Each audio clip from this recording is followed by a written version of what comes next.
went on holiday. First girls' holiday. Yeah. First night. Yeah. Oh, beautiful. So how long was you there for? 2 years. 2 years. So was you alone or was you there with friends? I went originally with my friends and then met this boy, like you do. First night, came back, gave everything up, my horse, my job. Went back 2 weeks after.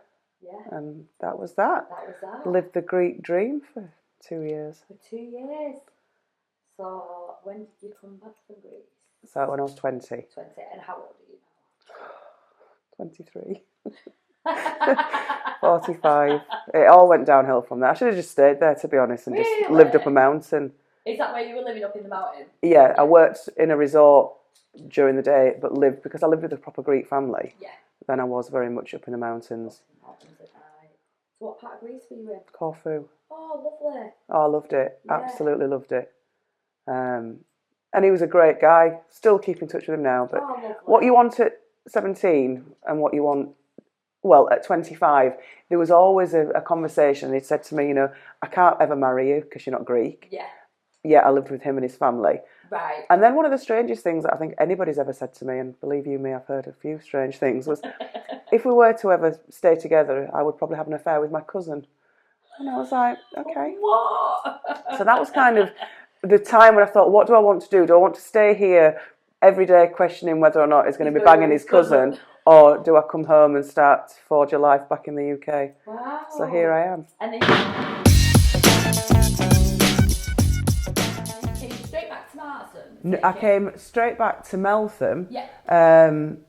And worked for a fashion house a publishing house in Southwaite, which is now Empire House. It used to be a fashion magazine publishing house. Right. So I was really fortunate to go. They took me back on from me leaving previously. And took you straight back on when you got back over? Took me straight back on when I got back over. Had a really, really good time doing that. And then, again, decided I wanted to be doing something a little bit more social. So I went and had a pub in Hepworth called the Butcher's Arms. So I managed that for a long, long time from 21 to 25. Then I got married. Did you enjoy that, though? Loved it. Absolutely loved it. Yeah. Where was that again? Hepworth? Hepworth, yeah. Oh, nice. Is it a nice location? Really lovely location. Tiny, little village. There's a church and a pub. That's it. Yeah, yeah. Not quite as vibrant and happening as Marsden. Well, yeah. Villages have like their own like little... I think there's something special about here. I genuinely think there is something special. Yeah. And that's why I wanted to, I gave up my career to come because I wanted to be in the village all the time. In the village all the time, yeah. And where are you currently working? The Riverhead. Are you enjoying it? Oh, I love it. How can you not? How can you not? Yeah, the people and everything that it just draws it. Absolutely. It's really beautiful. And it's transient because you get all the ale trailers, you get your locals. Yeah. It changes every day. You get your walkers. Absolutely. You get your out of towners coming in, don't you? So you get to meet an array of people, which is nice.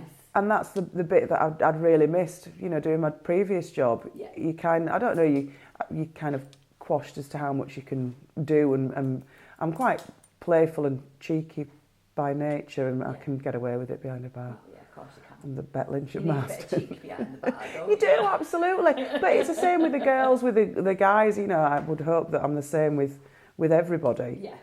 But no, it's an absolutely cracking pub. Yeah, yeah. Then I'd chill a child. You got married? Oh yeah, I've been. Oh yeah. How old was you when you got married? 25. Wow. Yeah, I wasn't very good at Do you look back and feel like it might have been a bit too young? Absolutely, Yeah. without a shadow of a doubt. Yeah. And I was in my prime. What on earth was I thinking? Getting married. So young. And then you think, God, now I'm like scraping around looking for anybody half decent. I mean, my standards aren't particularly high. It's just really difficult, really difficult. As you get older, I find being single, it's quite hard to meet people. But it's also kind of what I will tolerate now. I'm so used to being on my own. I would never want to get married again. I'd never want to live with anybody again. Yeah. I just miss male company. I much prefer male company to female company. Yeah. I mean, if it doesn't happen, it doesn't happen. That's so be it. I'm all right on my own.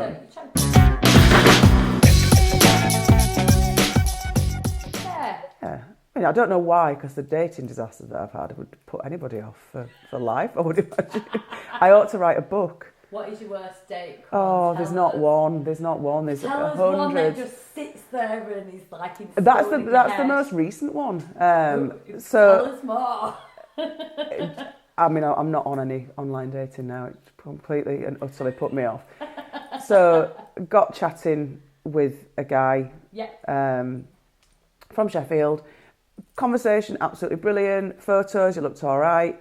And we actually joked about catfishing and how it was, why would you bother? It's such a waste of everybody's time.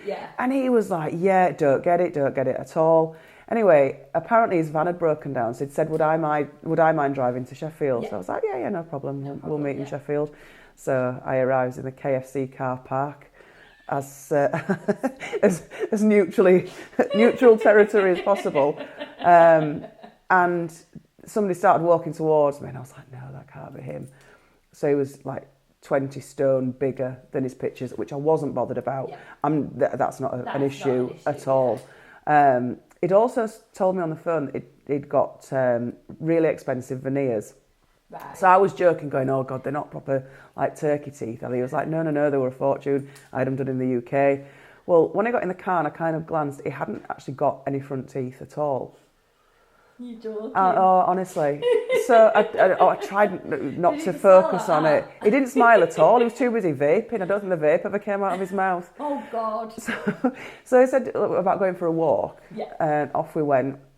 And I actually thought at one point I was going to have to perform some kind of CPR. He could barely breathe. It was like walking alongside a bulldog. Really? Just proper.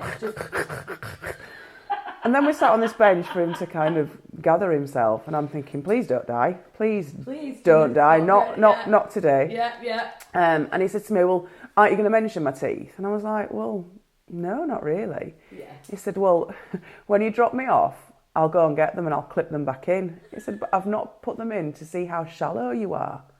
I was like, what do you mean to see how shallow I am?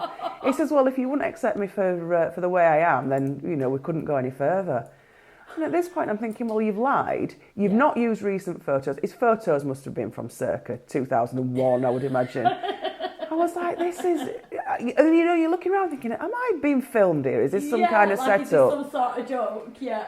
So dropped him off. He didn't go and get his clipping teeth. I can assure you there were no clipping teeth. I didn't want to see the clipping teeth. I didn't want to think about the clipping teeth. He probably didn't. He probably didn't. But he had all this confidence. He was so confident about all these women that he'd got and how he was having to batter them away, that he didn't really need to go online dating because he was a doorman and all these women wanted him.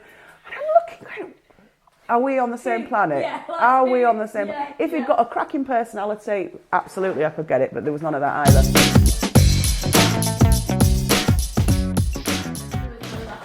So I'm driving home and the Stocksbridge bypass was closed, so I was stuck and I was desperate to get home. I was desperate for a wee. I'd had the worst time. It was really dull company. So he sent me a message saying, I've had a really nice time. Can I see you again? I was like, I don't really think that it's for me. And he went, oh, well, I didn't mean it anyway because you're 20 years older than you looked in your pictures, which there were recent pictures.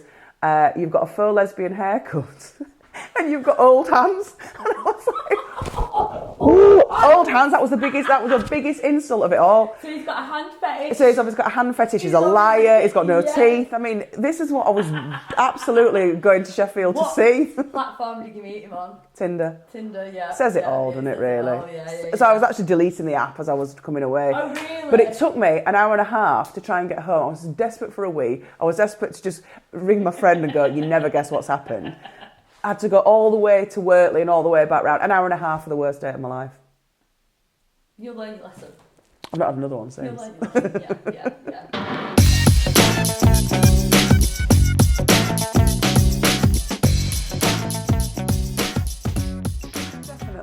Definitely. I mean, when I lost my mum, obviously my dad had never lived on his own. That was a whole new learning curve for him. And at the time I'd been poorly prior to her even being diagnosed.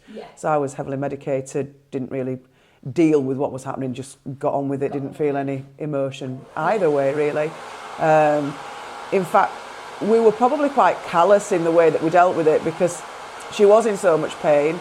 She did become so dependent on me, but in order for me to be able to get through it, we would laugh. Yeah. And even in those most uncomfortable, painful times, we did laugh. And you all got through it together. Yeah, absolutely. My dad didn't cope with it very well. In fact, he didn't remember any of it. Right. Whereas, I can remember every single day. Yeah. And she ended up in a wheelchair and she was absolutely mortified. She was the proudest woman. So I'd make a joke about that and be like, bloody hell, I didn't think I'd ever end up being your carer. And I don't know, we just had that relationship. But towards the end, you wouldn't want to see anybody suffer, but it gave me the opportunity to be able to tell her how much I loved her and how much I loved her being my mum, and there was never any, no regret, nothing that I hadn't said, because I had that luxury of time. Time of being with her and stuff. Definitely, which is a huge help for me in that grieving process, because there is no guilt. It was all just grief. So you were like very different, like with my parents. My parents both went pretty quickly. So my mum were all in ICU for 3 days, and then we had to obviously switch off the machine. But like a month before that, I took my parents away, and we had a good time together. And like my mum, we never had really the good relationship, and my mum always thought I was like the 15-year-old, like back in the day. Not seeing you develop and grow. Sassy and stuff like that. And I think that she's still tied me with that brush. But a month before she passed, we actually had a really good heart-to-heart when I took them to like a lodge over in the Lake District, and I'm glad that I got a chance to do that. And after that, I've got like a month with my mum before she did pass, where she saw me as me, which is a massive comfort, isn't it? Yeah. So even though I'm gutted that she's still not here now, I'm glad that she got to see me as that person. Yeah, for once. definitely. Yeah.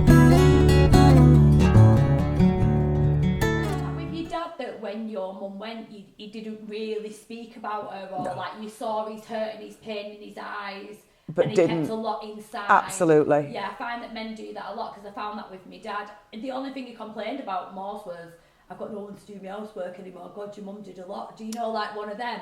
I think they start realising how much the woman does do in the house. Yeah. But then he never really spoke about how ill he probably were.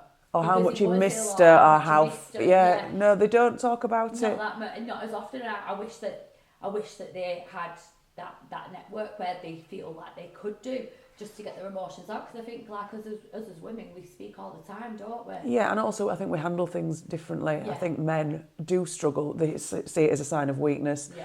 I mean, my dad occasionally will get upset and say how much he misses her. Yeah. But he doesn't...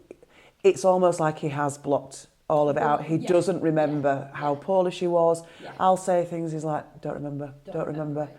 And like planning a funeral and things like that, she never admitted she was going to die. She would never... Yeah. Lots of people... I've told Ruby what my funeral plan is. I know exactly what I want. Yeah. She wouldn't admit that she was ever going to die. Yeah. So all the responsibility fell on me for that as well. And my mum was a big party animal. So I'm thinking all the time, this has got to be the best party I've ever thrown in my life. No pressure. No pressure. And it was an absolute celebration of life. Yeah. She had a really lovely service. It was nice. If you can say a funeral's nice, it was a really lovely service. Yeah. Really nice time afterwards. And again, my dad doesn't remember that. He doesn't remember any of the funeral songs. It is literally like it didn't happen. I think a lot of it is a bit of a whirlwind, and I must admit, like, when it was with my mum and dad, I felt like a bit spacey, like it wasn't real. You're watching somebody else. Yeah, it was like really, like an out-of-body experience when you're going through that. And I felt like that was quite hard to deal with, because you're not yourself, are you? Well, it's trauma, isn't it? Yeah. You're probably dealing with distress. It's your brain, isn't it? Yeah. But that's taken him a lot to suddenly, be prompted into doing things that wouldn't necessarily be what he'd choose to do. Yeah, I found that with my dad as well. It's a social aspect of it after the partner's gone. I think they find it very hard to go out and meet people. Or it's going to the pub every day, which is something that I really don't want. It's not good. Yeah. Because that's bad for your mental health anyway. Of course it is. It's a depressant, isn't it? It's the worst thing that I think you can do. And I bring your dad, like my dad, they went to the pub a lot. Yeah. Oh, it would certainly be going more now. Yeah. if he was allowed. Yeah. Because my mum wanted to go out every Saturday Yeah. with my dad. Every Friday night she was out with the girls. Yeah. My dad will have a drink at home. He likes a drink at home. My mum never would, so he wouldn't ever drink at home when she was there. When she was there, oh, she'd be pecking his head. Yeah, yeah. It was very much a social thing for her. Yeah. So this is why kind of the singing groups and daft stuff like that is better for him, because it's keeping him out of the pub. Yeah. It's meeting different people. He's meeting different people. I mean, don't get me wrong, he had a little bit of time on Tinder, and I remember joking with him saying, if you get anybody before me, I'll go mad. And he did. He met somebody. He met someone on Tinder. Yeah. Is he with her now? No, not now. No, right, okay. But they lasted 18 months. They did all right. Yeah. Until and he how old's found your dad? 73. So there is hope out there. There is hope out there. Hope out there for We've the got older to live in hope. There's hope for us there. Yeah, absolutely, absolutely.